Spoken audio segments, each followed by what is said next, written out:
Welcome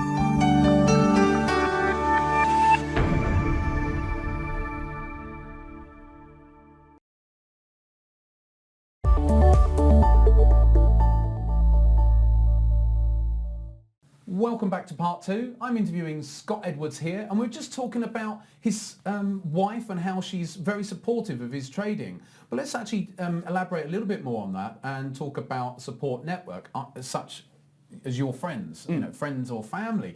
Have you even told friends or family about your trading endeavours? I do tell my friends. They're all aware of what I'm doing. I'm sometimes a bit cautious with friends simply because they don't understand how this thing works, what it is. So they either think that you're gambling or they think that you're going to be a millionaire tomorrow and they'd like to invest some money with you. And so I used to talk about it a lot with them, and I've kind of stepped back a little bit from it. I think that's the right thing to do, especially in your early days, because I think it's very important to have a supportive partner, without a doubt.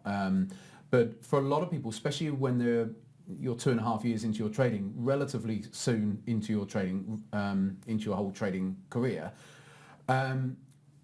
if you go out telling all your friends, too many of them have had an experience themselves, or like you said, they feel like it might be gambling, and they'll offload on you, and that can affect you as a trader, because that negativity, sometimes they're just looking out for their friend, but I've heard of someone, something, they lost money or whatever. Yeah, we all know that 80% of people who get into trading will lose. It's only a small percentage who actually will make it. We don't want people throwing their baggage at you because it's hard enough as it is anyway. Yeah. Anyway, moving on. Can you talk a little bit about, you're doing a lot of testing and you're obviously using some sort of software. Can you describe to the viewers what sort of software you're actually using, or is it your own software? What is it you're using? Sure. So I'm actually just using MetaTrader and the built-in coding language MQL. When you look at what's out there on the market, sometimes a lot of the stuff out there can look a lot more advanced and a lot more flashy and so on. But once you start to really understand how to write code and get technical with MetaTrader, it's actually incredibly powerful. Especially I find MetaTrader 5. There are a couple of technical benefits, multi-threading and so on, and backtesting, that really make it actually quite a pleasure to work. And I'm finding I'm really enjoying actually sitting and writing the code to do my work. Okay, so I'm a layman. What's multi-threading? I thought that was something to do with my eyebrows. You know, I think they're all right. I don't know. No, they're all right. Multi-threading is basically, if you imagine the computer is backtesting your strategy for you, and it has to try 100,000 combinations of something, right? So that's a bit excessive. But let's say 100,000. If there's a single thread doing it, it has to run 100,000 times, one after the other. But if there are 10 threads doing it, then it can run 10 things in parallel, which means that you have to run 10,000 times. So you cut your processing time down by 10 times. Right. That's basically it. Right. And MetaTrader 5 has that capability, and I utilize it extensively.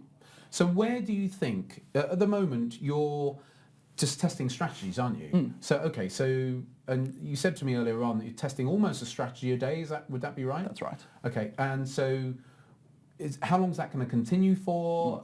How many strategies do you want? You know, where are you intending to go with this? Well, I mean, as we know, market conditions change constantly, right? So I would like to have, say, a suite of 10 strategies that in different market conditions I can use different strategies.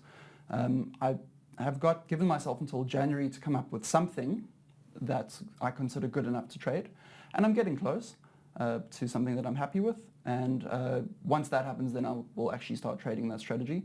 There's a danger when it comes to backtesting and all these things of curve fitting, of seeing testing, say, something on euro dollar over the course of 2018 and going, this thing doubled my money.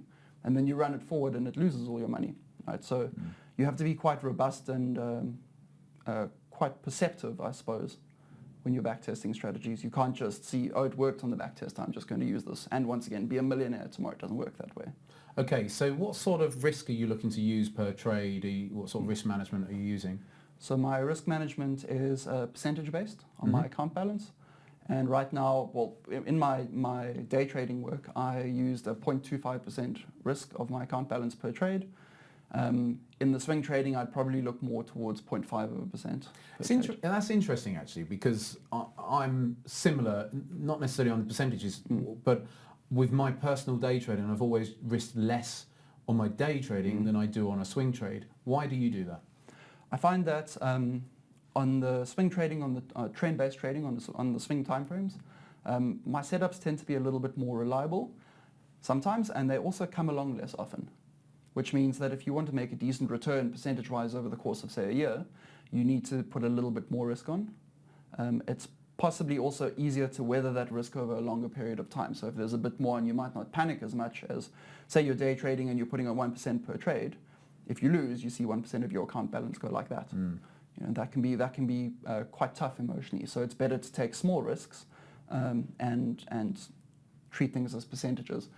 I also, right now, even though I've been going for whatever it is, 2.5 years, I still see myself as a junior at this.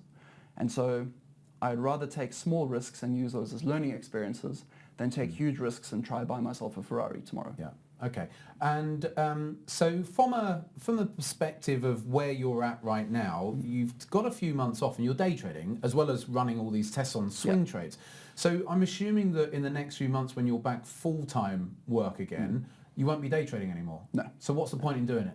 It was just kind of an experiment to see if I could do it. Okay. And also, you know, one of the great benefits of what I'm doing right now is I get that time in front of the market. So I can sit and watch that price moving up and down and try maybe get a feel for how certain things move, how economic events affect price, watching things flying all over the place.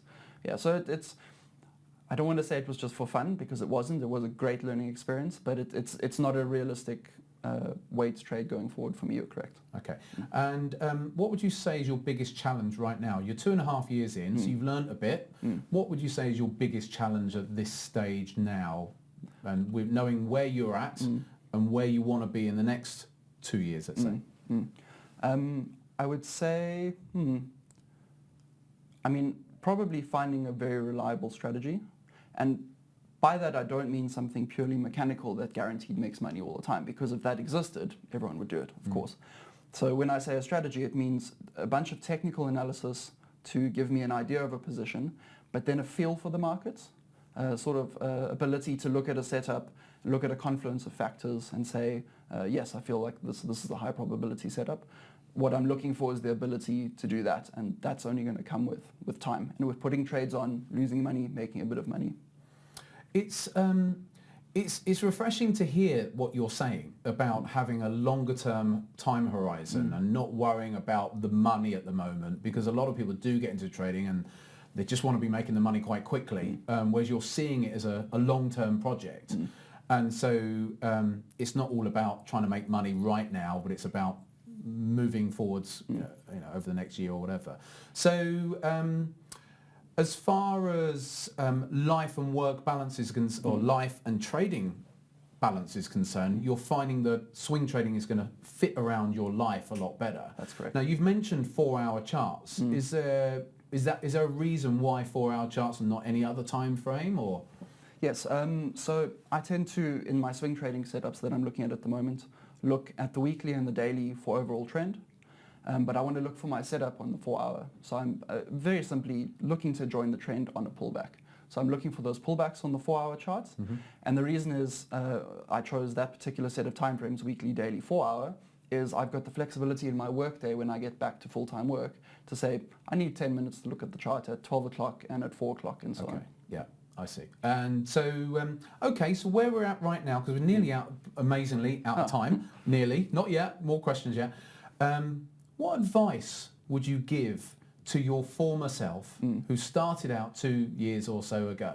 What advice would you give to yourself now, knowing what you know right now? There are a few things. The first is start trading a small account sooner. Because you spent too much time on a demo account? Too much time on demo and too much time studying and trying to understand things rather than getting in there. Like I said earlier, experience trumps theory, right? Yeah. The other would be, and this is something I'm doing at the moment, is this isn't quick money. It's slow money, but there is a light at the end of the tunnel. There are guys out there who make it, yourself for example, who make a success out of trading, they make an income from it. And I would say take a step back from trying to rush into things too much. So this kind of fights with my first point, but understand that if you take the time to do things properly and carefully and really deeply understand things, you have that skill for life. And so you don't need to make money in 6 months. You can make money in 4 years, but if you build up that consistency to be able to make that on a repeatable basis, it doesn't matter if it takes you 4 years, because for the rest of your life, you'll be able to execute that strategy, that plan, that way of thinking. And the same goes for building technical indicators. So as a developer, when I find myself doing something repeatedly, I tend to automate it, right? Especially error-prone things.